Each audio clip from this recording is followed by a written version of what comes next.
In this video, I will teach you how to download Instagram videos. So first, let's go and open Instagram application here. Once you download the application and log in with your account, you will see this main page on Instagram. Okay, so the thing here that we would like to do, we would like to download a video from Instagram. So you can click on this icon, which is Explore to these videos, or even you can go to specific account with a specific video that I would like to download. So let's pick up this one, for example.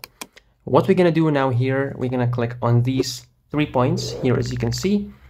And now we got share, link, save, or remix. What we're going to do here, we're going to click on link. So that means that we copy the link to this video. Also, we can click here and go for share. Also, that's a second method. And then click on copy URL here. But my favorite way, just click on these 3 points and go and choose link.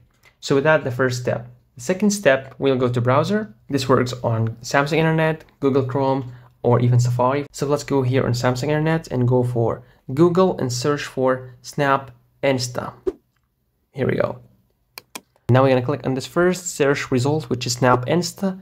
And now what we're gonna do specifically, we'll go to this one, which is post URL Instagram, and we're gonna post the link that we got here and click on download. And just please wait a couple of seconds. It's not gonna take a long time. So this is an ad, just click on close here. Click on download video directly here. And then as you can see, starting download. The video has been downloaded. So click on open file. In here, we got the video. It has the sound. They teach about dinosaurs. So the video's been downloaded successfully with high quality. Don't forget to like the video, subscribe to the channel. Also, let me know down in the comments below if the video was helpful, and thanks for watching.